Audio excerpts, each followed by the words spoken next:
Oh, the Titans lose again. Let's talk about it next on the post-game show, brought to you by BetUS.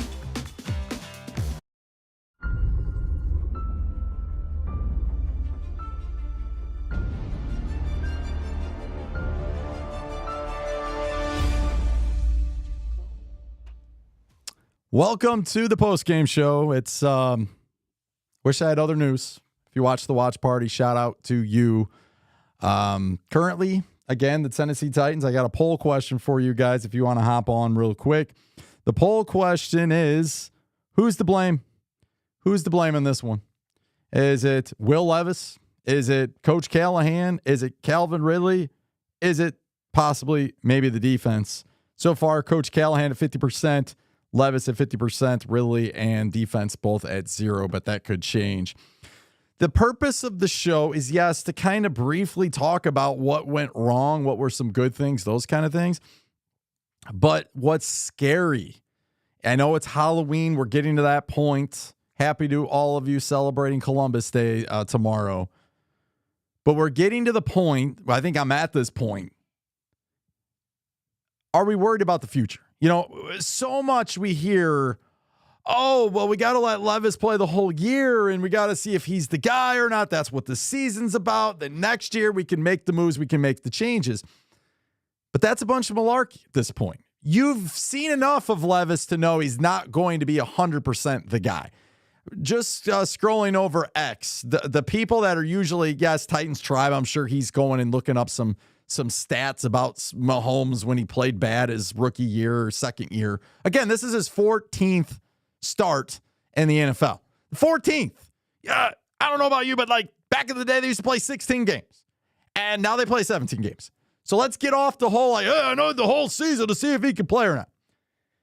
But the problem is, you got to see it firsthand. Callahan is no dummy.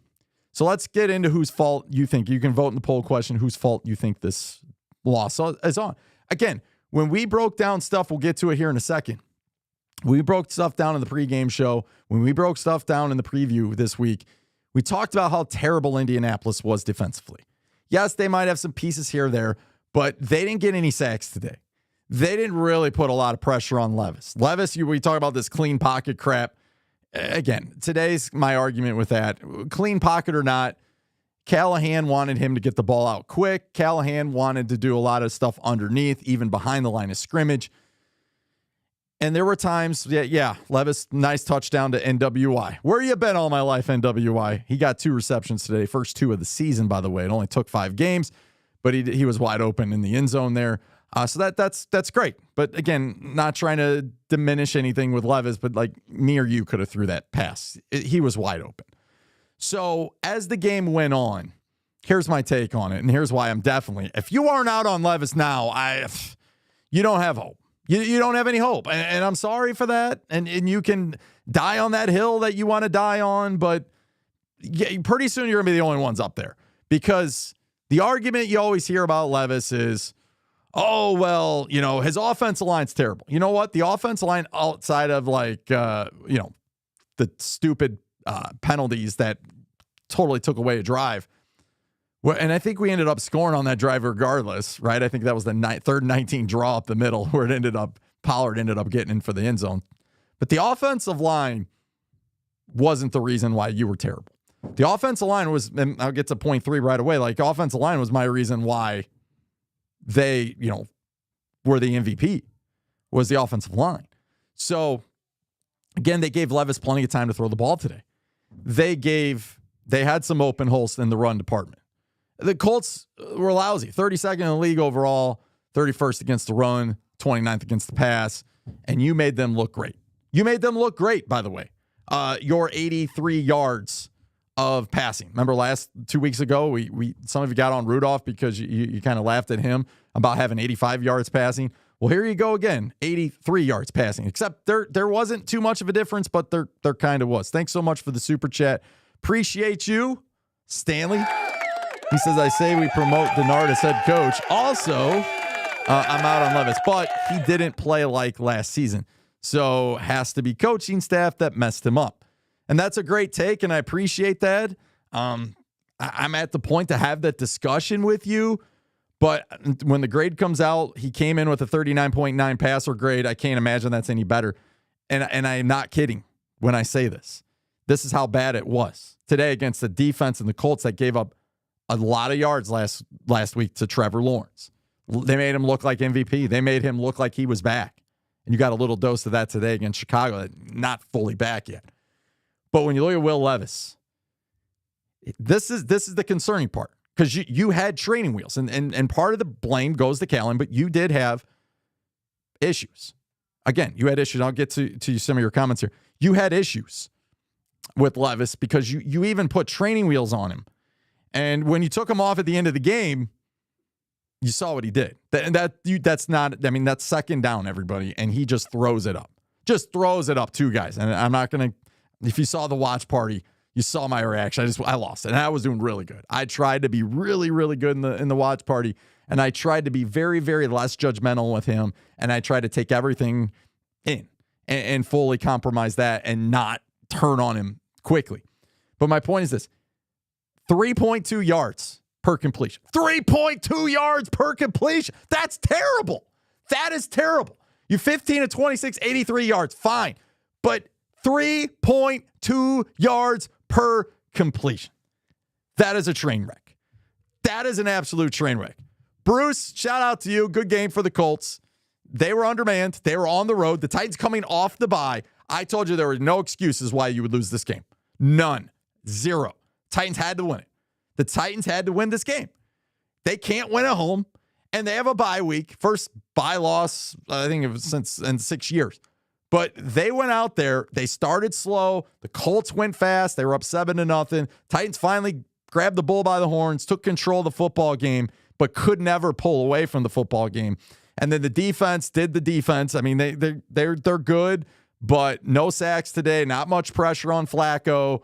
They did get pretty much dominated from the offensive line. Now, in the rush department, they did good. I mean, 28 rushes for 80 yards. They held their part up, 2.9 yards per carry for the Colts. But they could not stop Josh Downs to save his life. The Denard Wilson comment, I mean, I like Denard Wilson, but there were times they had Kenneth Murray Jr. on man-to-man on Downs. Like, that can't happen. And he got burnt for a touchdown. Shout out to Leon for the super chat. Appreciate you, Leon. Says not happy with Levis or Callahan, not trying to die on the hill for Levis. I'd just rather tank with him playing than Rudolph for 3 more wins on the season. And now that's valid. That's going to be a valid argument. I mean, Leon, shout out to you and thanks so much for all you do for the channel, buddy. I appreciate you. That my argument with Rudolph should have started this game. Season was still alive. Season's not alive anymore. We're done. Okay, we're done. It's fine. We're 1-4. It's not turning around. I get it. We were 2-4 going into, after leaving Denver, and then the season turned around when we gave, to Tannehill. This is different. I mean, you got some really tough competition coming up. The only weakness on your schedule is playing the Colts again, playing Jacksonville twice, and then obviously playing New England. Everybody else is going to give you a tough fight, and honestly, you're going to be underdogs probably the rest of the season. So and Titans Jesus is right. Yep, 17 points again. But who's the quarterback? And this goes to my point. Who's at fault? Again, in the comments, vote. Please vote. 55% are saying Callahan, 3% Ridley, 34% Levis, defense 8%. The problem with the Callahan thing is Callahan definitely is at fault. But Callahan's not dumb either. Like, Callahan knows what Levis can do. And it's pretty much not much. So the people that want to defend Levis and then, say, well, we're playing these top 10 defenses. The reason why they're top 10 defenses against the pass is not because of anything else. It's because of you. Not you personally, but the Titans. It's because of these 83 yards you're throwing up against the Colts. They might be in the top 10. They might go from 29 in the top 10 next week. It's going to be interesting how far up they go in the pass defense rankings. Week before Miami, top 10. Well, sure, they're top 10. You had 85 yards against them. Bears, top 10. Well, for sure they're in the top 10 because they played you week 1, and I don't know how many yards you got, but it was like averaging 145 yards per game is what you were doing. So we know why other teams, especially early on in the season, are pretty high. But people buy into that crap. It is what it is. But here's the reason why Callahan's not dumb. And people might blame Callahan for this. But Callahan knows what Levis can do. So he really tried to do the whole game manager with him today. Clear as day. Now, what I would get on Callahan for is I thought there were certain times, like first drive, you were trying to set the tone and you run first play for 8 yards. Then the second play, you throw it 3 or 4 yards behind the line of scrimmage. Then you do the same darn thing again and you end up punting. You just basically give that drive away. And some of you are like, oh, well, it set up a touchdown. Okay, I think it was Lee. And shout out to Lee. But again, if you're setting up touchdowns the drive prior to go 3 and out, that's not really setting up a touchdown, I don't think. So again, shout out to our sponsors, BetUS. We'll get to them in a second. Let's get some more of your comments. Wish I could put Coach and Levis for the answer. Saved City, what's up, buddy? This one's on Callahan.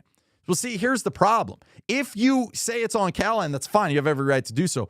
But put it this way. If Callahan would have just treated it as a normal game and done everything like he's done before and just let Levis play, you know the whole like politics thing, let drill, baby, drill. If you were basically let Levis throw, that's your problem. Because this game was 20-17. It might have been a totally different story if you let Levis just be Levis. Because Levis might have given up 2 times. Levis might have gave up the pick 6. I mean, you just don't know in this point. So he tried to control the game within the best possible realm that he could. So I don't fault him for that. But when push come to shove, your offensive line didn't put you in a bad spot other than those couple penalties on the one drive. But she ended up still, I believe, getting the touchdown. The issue is this. Like, your wide receivers, we got into this at the end of the watch party. 3 catches for 38 yards for D-Hop, 3 catches for 19 yards for Boyd. I mean, those 2 alone, that's not good enough. That's not even close to good enough, okay? Then you had Burks for 1 catch, all right, for 10 yards, and Akine 1 for 9. That's all you get. Calvin Ridley gets 8 targets for no yards. We'll get to him in a little bit. But here's where you're really underselling the Titans, and this goes on Callahan. Finding a way to get the tight ends involved. I know I don't mock him, but it's fun to say the Guardian helmet. But when Wiley gets going and Chig gets going, the team usually moves the ball and puts up points. That's what you're trying to do, right? Put up points. They don't get the tight ends involved anyways. They get 5 tight ends that make the roster, and they dress literally 2 or 3 of them. Vanett, which I don't know if I saw Vanett out there too much.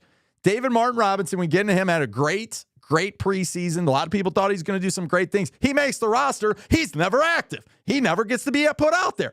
So I don't really understand what you're trying to do offensively. If you kind of know, hey, Levis is the guy. Get the tight ends involved. Never did. And by the way, Ridley, you want to talk about getting Ridley involved? They really tried to get Ridley involved when it was too late, fourth quarter. And I gave this one as well. When you're talking about remember Corey Davis? Corey Davis, the biggest flaw in him was if you didn't get him involved early, he faded late and he wasn't going to be a part of it. So it was your job to get him the ball early. So 50-50 guy, get him the ball. Well, with Calvin Ridley, you kind of wait 3 quarters to get him the football, and then all of a sudden you want to force feed him in there in the fourth quarter. It doesn't work that way. And obviously Ridley upset, frustrated, should have caught a few more of the balls. Obviously should have had a few. There were times I saw he was wide open down the field. They didn't get him the ball at all. And I thought the announcers made a good point. Nobody in Titans media will make this point. But the velocity has to be questioned with Levis's arm. You got the 2 guys, Archuleta and the Spiro guy or whatever. They're not great announcers. They're like one of the worst ones on CBS. And they're making valid points like, wow, that ball's dying upon reception. So when you're talking about the receivers 15 yards down the field, they're expecting the ball to come in with some philosophy, come in there pretty quick, right? No wonder why defenders from the Colts were able to jump them. So again, who's at fault for this loss? I think it's spread around. I think you can argue the offense gave you 17 points, but if you're supposed to be the number 1 defense, then you can't give up 20. I get that. I think Levis is at fault because you got him on training wheels and he can't give you what you want. So many people, we got to wait and see. You already waited and you saw. He was decent last year. He's worse this year. He's not getting any better. And your one argument was, well, He's got to be protected. Your offensive line. And clean. No. His passer rating, even with the clean pocket's not very good. He's got a 39.9 passer grade going into this game. It's going to be worse than that next week. There's no more excuses when it comes to Will Levis. Guy's not any good. And he just proved to you, even in a game manager role, he can't do it. And then you take the training wheels off, he throws into double coverage. Just get a second down, just throw it right up there, give him the ball. Give him the ball, whatever. It's just so freaking ridiculous. I got some more super chats. Again, Leon, feel like Callahan's trying to force Levis to conform to Callahan play style rather than coaching Levis to his natural abilities, and it's not working. Well, I think he tried to do that in the first few weeks. That didn't work. Today, Callahan played a different system to try to fit to more of what he could possibly do and really kind of treat him almost like preseason Will Levis. Remember, he's like 4 or 5 for 35 yards, but he made some good checkdowns and he made some good decisions. Now, Levis did make some improvements today. He slid more, which he's never slid before. So that's a positive. Yep, you can definitely help us out and tighten up that like button. Fact or fiction, Mason Rudolph starts week 7. As painful as it is for me, Rob, to say this, it should be fact, but it should have been fact 3 weeks ago. If you cared about the season, it should have already happened. Unfortunately, I think we're at the point now where a lot of us are just kind of whatever. But where a lot of us aren't like that, and we know it's for sure thing. There's no question about it. It's our guys over, at BetUS. Right now, going a great promotion over at BetUS. You just type in that promo code YouTube150, get you 150% bonus on your first deposit. And then on deposits 2 and 3, you get 125% bonus. So how nice is that? So maybe you make a play for that, that first initial deposit. You're like, oh man, maybe I should have gave a little bit more. You come back the next time. You're not going to be hit too much with a penalty. You're still going to be plus 125% for a bonus up to $2,000. Again, quick turnaround. They'll get your money out quick. They tried to warn you in the beginning of the week. They gave you Colts -1. They favored the Colts. And then they tried to give you credit as a Titans fan and me and say, hey, look, all these Colts are out. They're that bad against Jacksonville. Maybe our mind is in Vegas changed and ended up being 3-point favorites for the Titans at home after a bye. You think that's easy money. Heck, they got me fooled into making a short. Shout out to BetUS. They didn't have me fooled, but the Titans did. And ultimately, I would have lost even the parlay today with the players because Pollard delivered, Ridley did not, Levis did not. So I would have been better off trying to get all 3 of them to fail than all 3 of them to succeed. But like I said, BetUS doesn't fail. They succeed every step of the way. And again, you win big with them, you get your money quickly. They even got some sort of insurance to help you out if you have a major loss, to give you a little bit more of a pushback there. And they always got really fun, entertaining parlays or different things you could bet on. So they do a really, really good job. Again, that promo code is YouTube150, 150% bonus on your first deposit. The only question is, what are you waiting for? All right, so let's get into some more of these super chats. We got Mike Vrabel in the house. Got Coach back here. He said, Callie, hope everyone is enjoyed with the modern offense of the bubble screens. They need more play action with crossovers and more slants and drags. And definitely true. So shout out to Mike Vrabel's burner account. You are exactly right about that. This modern offense isn't a modern offense when you score 17 points, And then the guy last 2 weeks ago went in there in a 0-0 game in the second quarter, ends up leading a nice 2-minute drive, gets you some points, feeling good about yourself. Go in the second half, defense starts playing, everybody starts chipping in, and next thing you know, you got 30 points, and you think, hey, wow, maybe some things can change. Obviously, we're wrong about that. Things aren't going to change. And they're not going to change for a while. Shout out to Ravens Big Trust. Enjoy Derrick Henry, man. That's amazing. There's a lot of negative body language from the wide receiver room. And again, that's part of the issue. Because they know. They know. 100%. They know. 100%. So my question to you, Levis or Ridley? Who's at fault here? Both? Ridley? Levis? Because this is going to be, and again, you've heard it here first. I can read the media like the back of my hand. The only one I can't, TD, because he does great work, and we love Corey Curtis. But everybody else, you read them like a back of a book. They're going to come up with the argument this week that it's Ridley's fault, and Ridley's part of the problem, and if it wasn't for Ridley, then Levis would be doing good. That's crap. You should call them out on it. Some of you will, some of you won't. But it's not just Ridley. It's Tyler Boyd is underperforming. This guy had 64 or whatever receptions last year for almost 800 yards with a backup quarterback in Cincinnati. He's been irrelevant, a complete waste. And it's not him, I don't think. You other guys, DeAndre Hopkins, future Hall of Famer, 3 receptions for 38 yards. He's been targeted 5 times, right? Treylon Burks, he's worse this year than he was last year. That's the common narrative. The tight ends, we don't get them involved at all. And again, Calvin Ridley, you're paying the most money to, $92 million. He had eight targets today. Zero. Count them up. 0 receptions. Almost a fumble. More than a reception. So that's my question. Which one's at fault? Is it more of a receiver issue? Is it more of a quarterback issue? Again, you don't have to read between the lines. It's Levis's issue. It's Levis 100% across the board. There's a reason why Treylon Burks last week has 2 catches for 12 yards or 2 weeks ago going into Miami. Rudolph gets in for 1 play, and he picks up 1 catch for 13 yards, which is more yards than the other guy got. The other guy's getting you 3.2 yards per reception. A lot of these receivers want to run and play. Hopkins didn't make a living by running 2-yard routes. Hopkins didn't make a living running bubble screens. Ridley's the same way. Ridley is like a wild horse. You just let him run, baby, and get him the ball. The problem is they can't. Now you're making Ridley be a technician with route running and throwing him underneath stuff. It's not working out. He doesn't like the traffic. He doesn't like the contact. He's being paid for taking the top off the defense. And if you go back and watch some of the games prior, he did that. You know who didn't do that? You guessed it, number 8. Number 8 overthrew him or underthrew him. That was the problem then. Today, I get it. Ridley should catch some of these balls.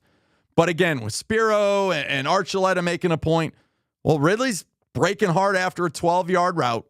And Derek Mason probably will be the one I'm going to get more information about this. Chris Sanders, guys that actually played receiver, rather than worrying about what Buck Rising's saying or PK or some of these other guys. Like, I'll go straight to the receiver crew. Them coming back to the ball and you're throwing up change-ups because your velocity's off. Is that an injury issue? I don't know. But that might make a little bit of why some of these guys are having a difficult time. But again, I'm not going to make excuses. I'm not really excited about really what do you guys think in the chat. Yeah, we do got a lot of soul searching. And hopefully by tomorrow, Power Hour can find it. And you guys can find it too. Definitely go check him out tomorrow night at 6 o'clock. He'll be live again with our buddy Tyler. So definitely head over there or head over here. Greetings from Brazil. Shout out to you. Might stunk to be impatient enough to get one and done with Callahan. Well, if they go, and that's the thing, that's other thing. Shout out to our friends over at BetUS. A lot of you gloss over this too, and I apologize, but you shouldn't. And I try to make this a point early on. Guys, the new stadium, my buddy Darren just shared with me a bunch of, every time he goes to games, he's a diehard. Every time he goes to games, he's sharing me information about the Tennessee Titans, and he's sharing me information about the new stadium. And every time, every game, they make more and more progress. That is what it's about. And why the title of the show is, Are You Worried? It's not worried about this season. The season's done. We're done, okay? I know it's hard for me to say that, and I hope I eat my words, but if you're going to keep trotting out Will Levis, the season's over with. He's not getting any better, and that thing's just going to become a dumpster fire because, as Derek Mason has said time and time again, once the locker room flips on you, the season, and honestly, Callahan's probably done for then once that happens. So he owes it to the team to put the best person out there. And right now he's kind of wet in the bed a little bit because he's still trying to force feed us Will Levis. And today was kind of like the final hope, I think, because if you think about it, he tried to force feed Levis as far as controlling everything he did. And then when he couldn't do that anymore, he said, hey, man, go out and make a play, and frickin' throws into double coverage again. That's a problem. So Derek Mason will let us know how close those guys are for turning on them. And I think that could come at some point. It's just sad, but your offensive line, again, played really well. Your offensive line played really well. They are my MVPs. Okay, they are my MVPs. You got good quality play out of old Leroy over there, the right tackle. I know he made some dumb penalties there, but for the most part, he's good. Not one of these guys gave up a sack. Will Levis didn't really get hit that much.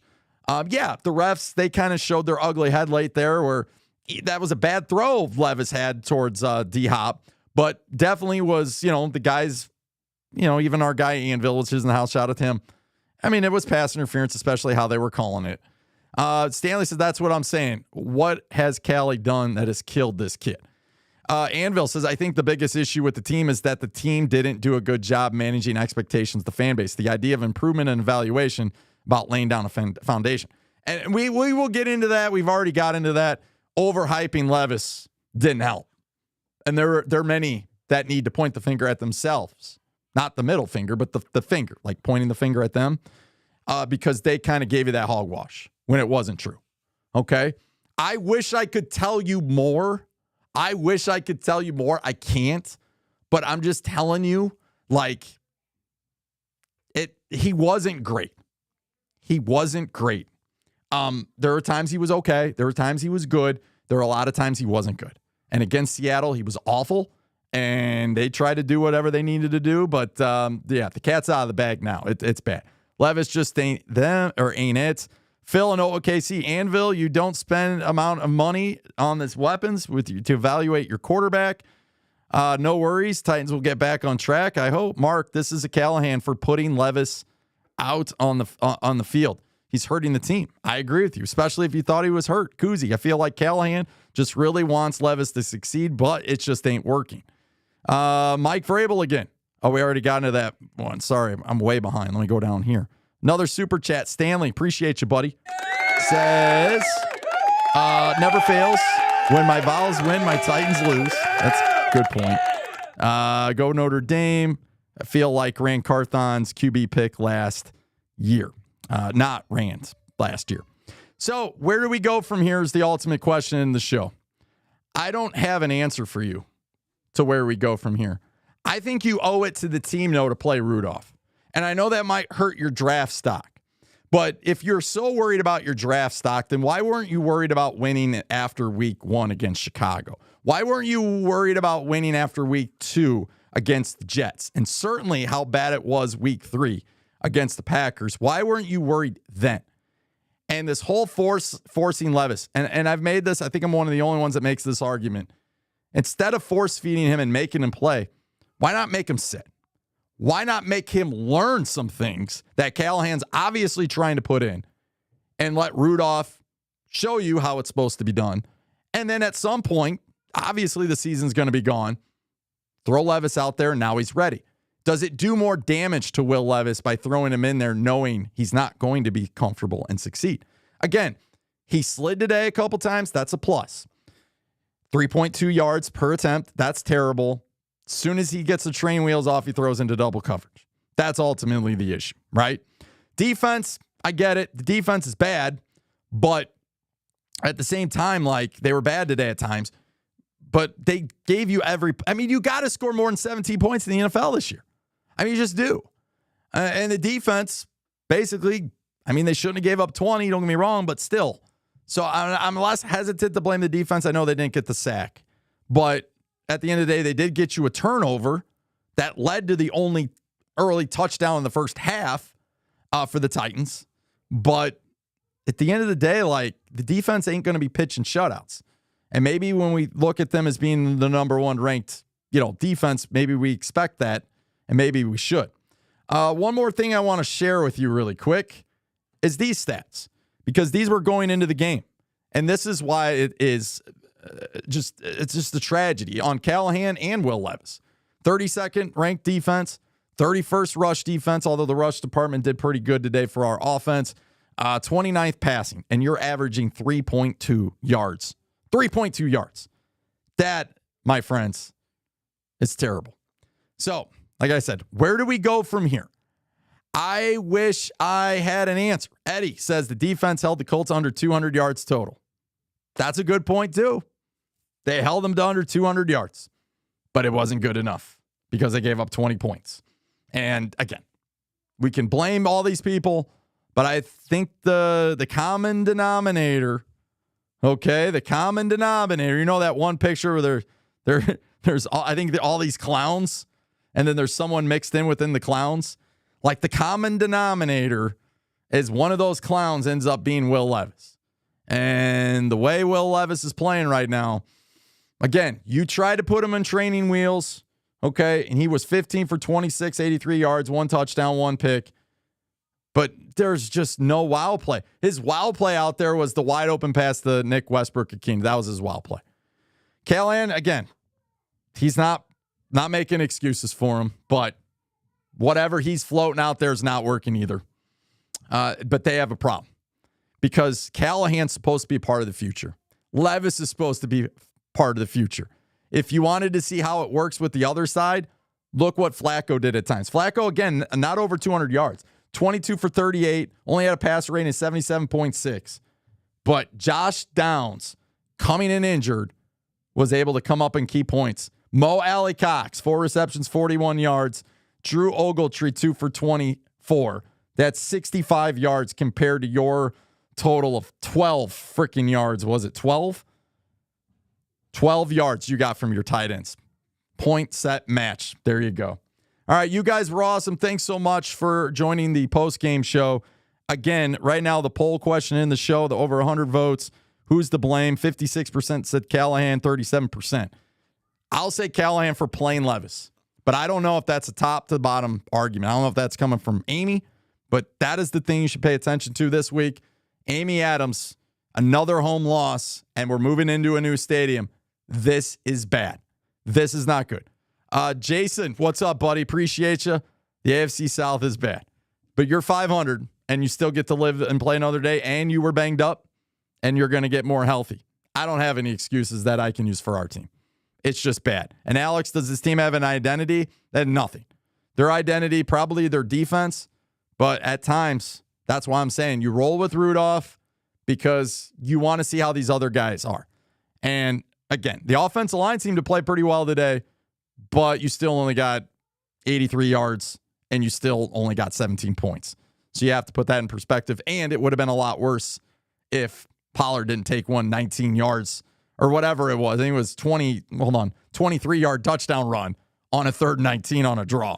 We'll leave Stanley with the last comment. Says Levis is bad. We all know this, but it seems his players are out on coaching. Mad at Levis. Mayfield threw 3 interceptions and still won. True. But I can probably look at at Mayfield. Let me pull up his stats really quick because that's a good one. They did put up 51 points. 4 touchdowns, 3 interceptions. So out of those 3 interceptions, 36 throws, your guy threw it 25 times. 11 more throws he got. And he did get 2 more interceptions. He's taking more chances. And even Rattler 22 of 40, 243, 1 touchdown, 2 picks, but he did throw it 40 times. Again, and you make solid points. I don't really have an argument. But I'm just saying the eye test, Will Levis doesn't pass it. And if he's not passing it for me, he's definitely not passing it for the players. But remember, this week, you're going to hear all about how Calvin Ridley sucks and it's all his fault. And that will be the excuse. But honestly, I can't even buy that excuse. He was bad, but whatever. So till next time, take care. And yes, Tony Pollard may have deserved MVP. I went with the offensive line, but you can argue that too. But definitely tighten up the like button on your way out of here. Power Hour Live tomorrow. And again, it's a sucky loss. It's a sucky loss. And I'm sorry, but I flat out had enough. And I am worried. I am dead worried moving forward because we spent a lot of money. We made some trades. We got a young quarterback. We got a first-year coach. And GM Rand Carthon's got some work to do because, again, Amy might put down the axe at some point. I'm not saying on the coach, but she might do it with the quarterback and make them play Rudolph because ultimately it's about making money and it's a business, right? And it's not about, feelings and all that kind of stuff. So we'll see what happens. But again, Rudolph, hopefully they give him an opportunity because the end-all be-all, you want to see how these other guys are progressing on offense. It's hard to judge them with Will Levis behind the helm. So till next time, take care, and don't forget to tighten up.